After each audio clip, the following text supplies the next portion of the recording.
Reflexão do dia, dia 6 de fevereiro de 2024.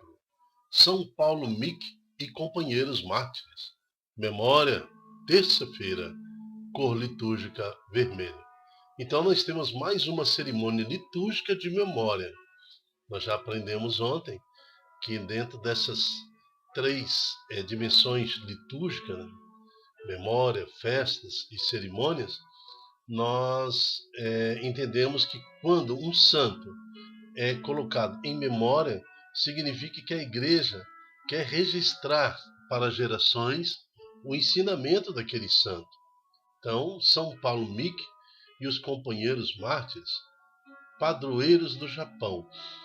São, além de São Paulo Mick, mais 26 outros companheiros dele, franciscanos, até crianças, que acompanhavam ali a missão que São Paulo Mick estava fazendo dentro do Japão, né?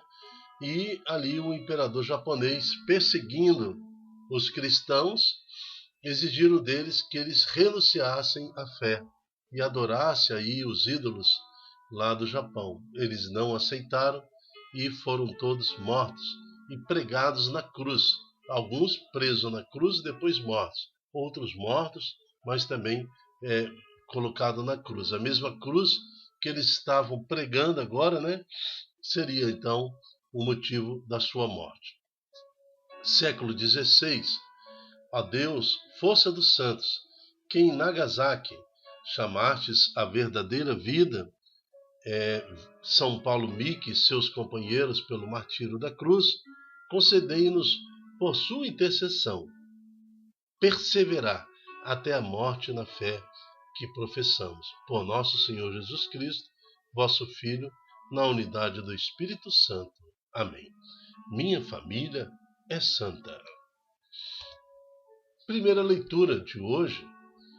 A primeira leitura está em 1 Reis, capítulo 8, de 22 a 30. Estamos reunidos em nome do Pai, do Filho, do Espírito Santo. Amém. Naqueles dias, Salomão pôs-se de pé diante do altar do Senhor, na presença de toda a Assembleia de Israel, estendeu as mãos para o céu e disse: nós estamos no cenário em que Salomão acabara de inaugurar o templo do Senhor, o templo de Jerusalém, e também saíra com a arca da tenda, introduzindo-a dentro do templo agora construído de pedra. E nesse momento Salomão estendeu a mão e falou: ó Senhor Deus de Israel, não há Deus igual a ti, nem no mais alto dos céus, nem aqui debaixo da terra. Tu és fiel à tua misericordiosa aliança com teus servos que andam na tua presença de todo o seu coração. Uma oração inspirada pelo Espírito Santo. Mas será que o Deus pode realmente morar sobre esta terra? E os mais altos dos céus não te pode conter, muito menos esta casa que eu construí. Mas atende, Senhor, meu Deus, a oração e a súplica do seu servo, e ouve o clamor e a prece que ele faz hoje em tua presença. Então, Salomão tem a consciência de que Deus é o Senhor do universo, é o Senhor de tudo, onipresente, que o infinito não lhe cabe. Né? Como ele poderia morar num templo, né? Então, nós sabemos que a verdadeira morada do Senhor é o templo do nosso coração. Lá no templo de pedra, construído por Salomão, continha a arca que ficava nos Santos dos Santos. E o mais importante de tudo era o que estava dentro da arca, a lei do Senhor. Então, nos mostra que a lei do Senhor deve ser preservada em nós. Deus quer morar no nosso coração. Aí Salomão continuou dizendo: teus olhos estejam abertos noite e dia sobre esta casa, sobre o lugar do qual disseste: aqui estará o meu nome. Ouve a oração do teu servo que te fez nesse lugar.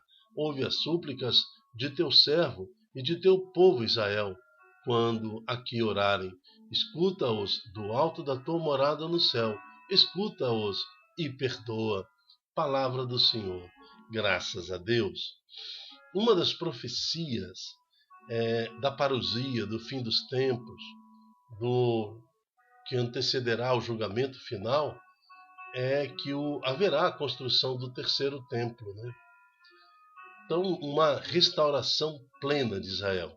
Isso que nós estamos aguardando, né?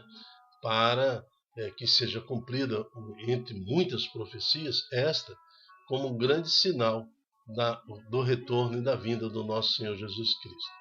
Então estejamos atentos a tudo que acontece também. Mas importante é que esta palavra de Salomão, que serve também como profecia, nos reporta a Israel que descerá do céu.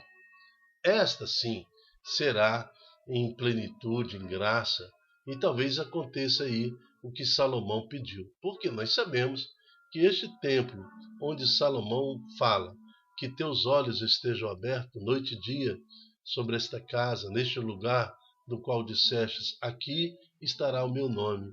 Ouve a oração do teu povo que faz nesse lugar. Né? Ouve as súplicas do teu servo e do povo de Israel. Quando aqui oraram, escuta-os do alto da morada do céu e escuta e perdoa. Então, Salomão, nessa profecia também, ele fala de um tempo onde Deus permanecerá eternamente na morada. Mas no templo do Senhor, nesse templo feito de pedra, na visão dele. Mas nós sabemos que tudo isso foi destruído e que atualmente nem esse templo existe em Jerusalém. Então nós podemos prolongar um pouco essa profecia de Salomão e entender que se trata do templo que vem do céu, do templo que acontece quando da vinda do Senhor Jesus. Esse sim será eterno, né? Esse sim será glorioso. Então, que estejamos atentos para todos os sinais do Senhor, que junto com São Paulo Mick e os companheiros mártires, também pela intercessão deles, possamos estar atentos, né, a tudo que acontece ao nosso redor. Não pode as tradições ou mesmo a cultura deste mundo se sobrepor aos mandamentos do Senhor. São Paulo Mick e seus companheiros não cederam a esta pressão, preferiram a morte do que ceder às pressões deste mundo. Que possamos então, na nossa vida, manifestar ao Senhor toda a graça e toda a glória, assim como fez Salomão, e pedir agora, Senhor, dai-nos força para superar todas as pressões desse mundo e continuarmos de pé, testemunhando o vosso nome. Amém. O salmo de hoje é o Salmo 83. Quão amável, ó Senhor, é a vossa casa, a casa do Senhor, este templo que há de vir do céu, a morada do Senhor. Faz da nossa família a vossa casa, o vosso templo. Faz da nossa vida a vossa morada, o vosso templo. Minha alma desfalece de saudade e anseia pelos átrios do Senhor. Meu coração e minha carne rejubilam e exultam de alegria no Deus vivo. Quão amável, ó Senhor, é a vossa casa. Evangelho está em Marcos, capítulo 7, de 1 a 13. Proclamação do Evangelho de Jesus Cristo segundo Marcos. Glória a vós, Senhor. Naquele tempo, os fariseus e alguns mestres da lei vieram de Jerusalém e se reuniram em torno de Jesus. Eles vieram fiscalizar o que Jesus estava fazendo. Eles viram que alguns dos seus discípulos comiam pão com as mãos impuras, isto é, sem terem lavado. Com efeito, os fariseus e todos os judeus só comem depois de lavar bem as mãos, seguindo a tradição recebida dos antigos. Ao voltar da praça, eles não comem sem tomar banho, e seguem muitos outros costumes que receberam por tradição. A maneira certa de lavar os copos, jarras e vasilhas de cobre. Os fariseus e os mestres da lei perguntaram então a Jesus: por que teus discípulos não seguem a tradição dos antigos, mas comem o pão sem lavar as mãos? E Jesus respondeu: Bem profetizou Isaías a vosso respeito, os hipócritas, como está escrito: este povo me honra com os lábios, mas seu coração está longe de mim. De nada adianta o culto que me prestam, pois as doutrinas que ensinam são preceitos humanos. Vós abandonais o mandamento de Deus para seguir a tradição dos homens. Muito pesado esse versículo 8. Vós abandonais o mandamento de Deus para seguir as tradições dos homens. Diante do santo de hoje, diante de tudo que nós já lemos na primeira leitura, da invocação que fizemos, do pedido que fizemos a Deus, esse versículo 8 mostra-nos os perigos deste mundo, desta geração. Vós estáis abandonando o mandamento de Deus e seguindo culturas e tradições dos homens. E dizia-lhes: vós sabeis muito bem como anular o mandamento de Deus a fim de guardar vossas tradições. Com efeito, Moisés ordenou: honra teu pai e tua mãe. E ainda, quem amaldiçoa o pai e a mãe deve morrer. Mas vós ensinais que é lícito alguém dizer ao seu pai e à sua mãe: o sustento que vós podereis receber de mim é corbã, isto é, consagrado a Deus, já comprometido com o tempo. Por isso que eu não vou te dar, papai, mamãe, o sustento. E essa pessoa fica dispensada de ajudar o seu pai e sua mãe. Assim, vós esvaziais a palavra de Deus com a tradição que vós transmitis. Vós fazeis muitas outras coisas como estas. Palavra da salvação. Glória a vós, Senhor. Na liturgia de hoje, o que aprendemos com São Paulo Mique e companheiros mártires, que na liturgia faz-se em memória que as tradições não podem se sobrepor às leis. Eu não posso ser uma igreja, nós não podemos ser uma igreja cujas tradições se sobrepõem à lei. E também não podemos deixar que as culturas modernas, as evoluções sociais, culturais, se sobreponham à lei do Senhor.